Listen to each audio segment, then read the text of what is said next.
수신료 도둑이라고요? 한때 안방 1등이던 KBS의 작년 적자가 무려 881억 원이었습니다. 시청률 0.5%, 광고 매출 1조 붕괴, 그리고 하루 평균 73분으로 늘어난 유튜브 시청 시간. 누가 봐도 한쪽은 무너지고 한쪽은 부풀고 있습니다. 그런데 정말 거대 방송국들이 망한 이유가 시청자들이 변덕을 부려서일까요? 오늘 보고 나면 여러분이 TV를 끄는 게 왜 옳은 선택이었는지, 한국 미디어가 어디로 향하고 있는지가 한 번에 정리됩니다. 예전엔 9시 뉴스가 끝나면 옆집에서 오늘 거 봤어? 하고 묻는 게 자연스러운 풍경이었습니다. 그 시절 인기 드라마와 예능은 시청률 30%, 40%, 심지어 50%까지도 흔하게 찍던 시절이었죠.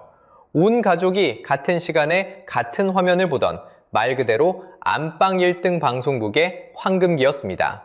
그런데 지금 이 풍경은 거의 사라졌습니다. 지난 1년 동안 지상파 3사 프로그램 중에 평균 시청률 20%를 넘긴 작품은 단 한 편도 없습니다. 한 편도요. 예능과 교양, 다큐멘터리 같은 비드라마 장르는 평균 시청률이 2%에도 못 미칩니다. 한 자릿수도 충격이라던 게 엊그제 같은데 이제는 한 자릿수가 일상이 됐습니다. 드라마 사정은 어떨까요? 지상파 드라마 평균 시청률을 채널별로 보면 KBS 1위 12.3%, SBS가 8.4%, KBS 2가 7.5%, MBC는 6.0%까지 내려와 있습니다. 한때 안방을 호령하던 채널들이 한 자릿수 안에서 줄을 서고 있는 셈이죠. 더 충격적인 건 0%대 진입 사례입니다. 최근 방송된 MBC 바니와 오빠들은 첫 회 1.3%로 출발해 2회에서 0.9%까지 떨어졌습니다. 단 1회 만에 1%대가 무너진 겁니다. 평일 저녁 황금 시간대 지상파 드라마가 그렇습니다. 90년대였다면 종영사유로 거론됐을 숫자가 지금은 뉴스거리도 안 됩니다. 다들 그러려니 하고 넘어갑니다. 요약하면 이렇습니다. 9시 뉴스 50%, 인기 드라마 40%를 찍던 안방 1등이 한 자릿수와 0%대를 오가는 자리로 내려앉았다는 것. 그 사이 한 자릿수는 충격에서 일상으로, 0%대는 사고에서 사례로 자리를 옮겼다는 것. 시청자 입장에서 보면 TV가 예전 같지 않다는 막연한 느낌이 사실은 숫자에 그대로 찍혀 있었던 셈입니다. 우리가 채널을 돌리지 않게 된 데에는 다 이유가 있었습니다. 그런데 진짜 충격은 시청률이 아닙니다. 광고가 다 빠져나갔거든요. 한때 광고주들이 줄을 서던 방송국에서 광고가 사라지고 있습니다. 첫 번째 균열이 바로 거기서 시작됩니다. 지상파 광고 매출은 2023년에 1조 756억 원이었습니다. 그런데 2024년에는 8천억 원대로 내려앉았습니다. 1조 원이라는 상징적인 숫자가 처음으로 무너진 겁니다. 1년 만에 약 10%, 그러니까 919억 원이 그냥 증발한 셈입니다. 어느 가게가 1년 사이에 매출이 10% 빠졌다고 생각해보세요. 그 충격이 잦지 않습니다. 그런데 이건 한 해만의 사건이 아니라 10년에 걸친 흐름의 끝자락이었습니다. 전체 광고 시장에서 지상파가 차지하는 비중을 보면 더 분명해집니다. 2015년에는 32.5%였습니다. 광고비 100원이 풀리면 그중 32원이 지상파로 들어왔다는 뜻입니다. 그런데 2024년에는 12.9%가 됐습니다. 10년 만에 거의 3분의 1 토막이 났습니다. 광고주들은 어디로 갔을까요? 옆집으로 갔습니다. 2023년 기준으로 방송 광고 시장은 3조 3,898억 원, 비중으로는 20.5%입니다. 같은 시기 온라인 광고 시장은 9조 3,653억 원, 비중으로 56.6%였습니다. 큰 가게에 줄 서던 손님이 작은 가게로 자리를 옮겼고 그 사이 작은 가게가 큰 가게보다 3배 가까이 커진 겁니다. 이건 그냥 광고가 줄어든 게 아닙니다. 모델이 통째로 무너지고 있는 거예요. 광고 수익 모델은 시청률에 직결됩니다. 시청률이 1%대로 떨어지면 광고 단가가 따라 떨어집니다. 단가가 떨어지면 제작비가 줄어듭니다. 제작비가 줄면 콘텐츠 질이 떨어지고 콘텐츠 질이 떨어지면 시청률이 또 떨어집니다. 한 바퀴 돌고 나면 처음보다 더 낮은 자리에서 다시 출발합니다. 욕조에 물은 빠지는데 수도꼭지는 잠겨있는 상황과 같습니다. 방송사별로 받은 충격을 보면 이 모델이 얼마나 위태로운지 보입니다. 2024년 지상파 광고 매출 분포는 KBS 1,676억 원, MBC 2,064억 원, SBS 2,415억 원이었습니다. 그 결과 KBS는 사업적자 881억 원, 당기순손실 735억 원으로 역대 두 번째 큰 적자를 냈습니다. MBC는 영업손실 452억 원, SBS는 흑자에서 적자 전환을 했습니다. 지방으로 내려가면 더 심각합니다. 16개 지역 MBC 가운데 흑자를 낸 곳은 단 한 곳, 목포 MBC뿐이었습니다.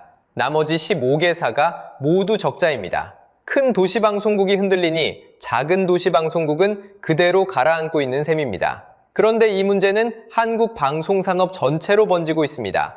방송통신위원회가 2025년 6월 공표한 자료를 보면 지상파는 2년 연속 영업손실을 기록했습니다.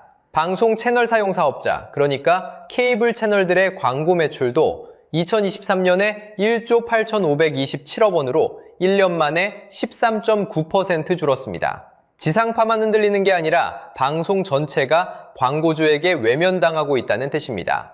여기서 우리가 짚고 가야 할 게 있습니다. 광고주가 떠난 건 변덕이 아니라 계산입니다. 같은 돈을 쓸 때 더 많은 사람에게, 더 정확하게, 더 측정 가능한 방식으로 닿는 곳을 선택할 뿐입니다. 그 계산서에서 지상파는 점점 밀려나고 있는 겁니다. 그리고 광고주가 가장 먼저 알아챈 신호가 시청자들이 이미 떠나고 있다는 사실이었습니다. 그런데 광고가 빠져나간 건 결과일 뿐 진짜 원인은 따로 있습니다. 두 번째 균열은 더 심각합니다.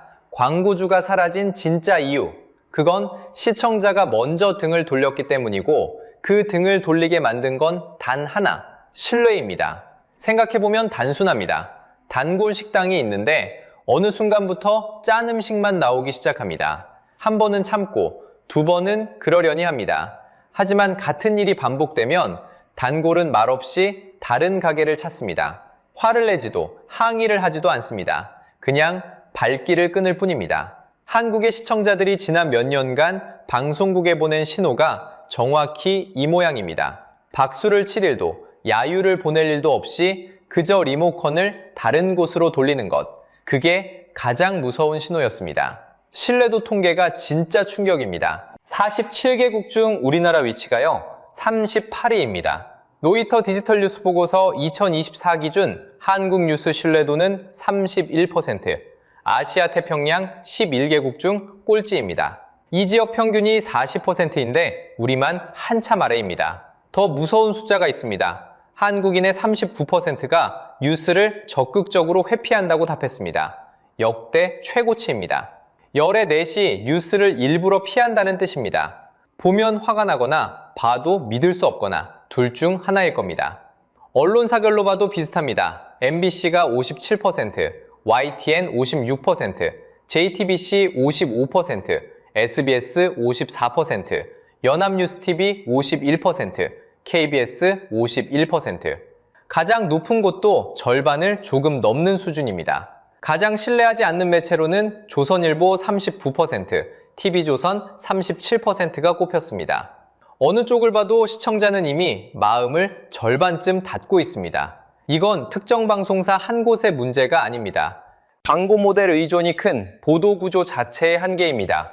방송이 광고비로 굴러가는 순간 광고를 주는 쪽의 눈치를 볼 수밖에 없습니다. 거기에 정치 권력의 입김, 이해관계자의 압박이 얹히면 편집권은 점점 시청자에게서 멀어집니다. 식당으로 치면 손님이 아니라 광고주가 메뉴를 정하는 구조입니다. 그러면 음식 맛이 손님 입에 맞을 리가 없습니다. 시청자는 바보가 아닙니다. 사실만 보도해달라는 요구를 너무 오래 들어주지 않았을 뿐입니다. 수신료 얘기 안 하고 넘어갈 수가 없죠. 한 달에 2,500원, 어디로 가는 줄 아세요? KBS가 2,262원, EBS가 70원, 한전 위탁 수수료가 168원입니다.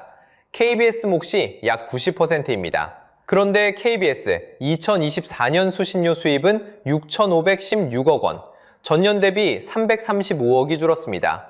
2023년 7월 분리징수가 시행된 영향입니다. 이후 2024년 5월 헌재가 합헌 결정을 내렸고 같은 해 12월에는 통합징수 환원법이 상임위를 통과했습니다. 다시 전기요금에 묶어 걷겠다는 방향으로 돌아가는 중입니다. 여기서 시청자들이 분노하는 이유가 분명해집니다.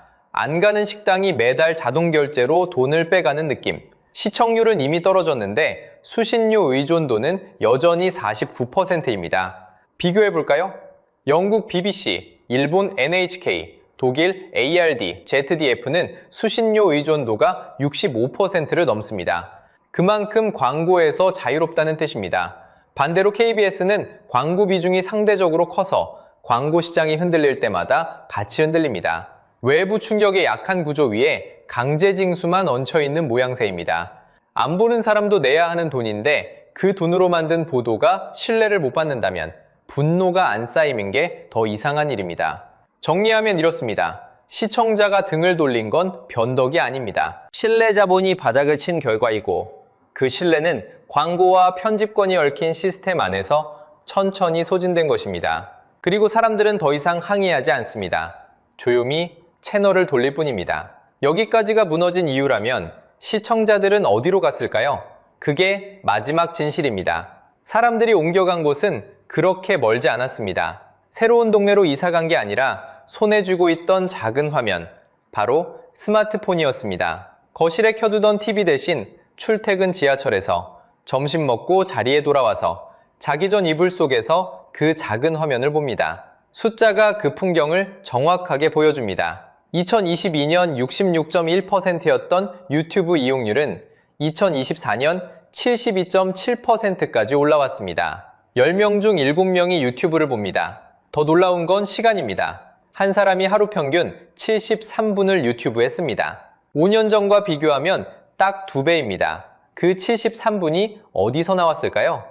새로 만들어진 시간이 아닙니다. 예전에 9시 뉴스 보고 드라마 보던 그 시간이 그대로 떨어져 나와 유튜브로 옮겨간 겁니다. 시청자가 가진 하루는 24시간 그대로인데 시청 시간이라는 케이크의 한쪽이 통째로 잘려나간 셈입니다. 2024년에는 상징적인 사건이 하나 있었습니다. 국내에서 가장 많이 쓰는 앱 1위 자리를 유튜브가 차지했습니다. 그 자리에 누가 있었을까요? 카카오톡이었습니다. 한국 사람이 가장 자주 여는 앱이 메신저에서 영상 플랫폼으로 바뀐 겁니다.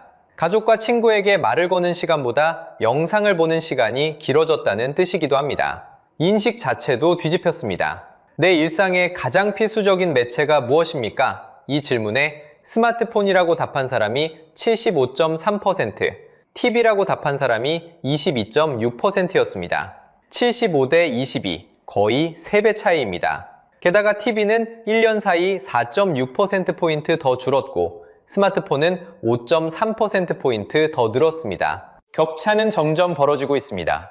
그리고 진짜 충격은 다음 세대 이야기입니다. 10대들이 TV로 실시간 방송을 보는 비율은 한때 69.9%였습니다. 그게 53.8%까지 떨어졌습니다. 절반 가까이가 더 이상 본방을 보지 않습니다. 본방 사수라는 말 자체가 사어가 되어가는 중입니다. 지금 30대가 TV에서 멀어지고 있다면 지금 10대는 TV가 무엇이었는지 잘 모르는 채로 어른이 되고 있습니다. 다시 말해 광고주 입장에서 보면 앞으로 10년 뒤에 TV 앞에 앉을 시청자가 거의 남지 않는다는 뜻입니다. 광고가 빠져나간 건 단지 지금의 매출 문제가 아니라 미래 시청자를 미리 셈한 결과이기도 합니다. OTT 쪽 숫자도 비슷한 이야기를 합니다. 2025년 국내 OTT 이용자가 2천만 명을 돌파했습니다.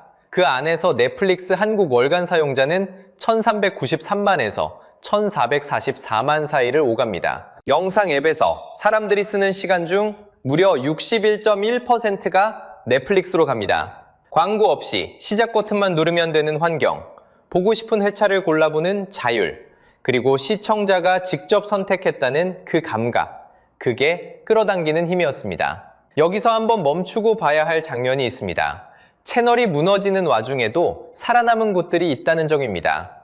TV조선은 2024년 영업이익 261억 원으로 방송과 신문, 통신을 통틀어 1위를 차지했습니다. CJ ENM은 1년 만에 1,045억 원 흑자로 돌아섰습니다. KBN, 눈물의 여왕은 시청률 31%를 찍었습니다. 0.9%대 드라마와 같은 시대에 31%가 나왔다는 뜻입니다. 이 대비가 진짜 메시지입니다. 시청자가 TV라는 매체 자체를 버린 게 아니었습니다. 신뢰할 수 없는 편집권과 광고에 끌려다니는 콘텐츠를 버린 겁니다. 잘 만든 이야기에는 여전히 31%가 모입니다. 옆집에 더 맛있는 가게가 생겼고 무료 시식까지 해주고 메뉴까지 손님이 직접 고를 수 있게 됐습니다.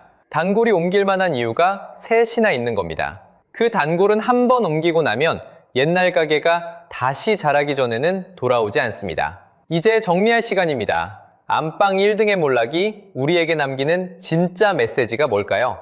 오늘 살펴본 세 그녀를 한 줄로 묶으면 이렇게 됩니다. 안방 1등의 몰락은 시청자의 변덕이 아니라 광고 모델이 무너지고 신뢰 자본이 빠져나가고 매체 환경이 바뀐 새 시스템 준열이 동시에 터진 결과입니다. 시청자는 그저 사실만 보도해달라는 단순한 요구를 너무 오랫동안 해왔을 뿐입니다. 그래서 이 말씀을 꼭 드리고 싶었습니다.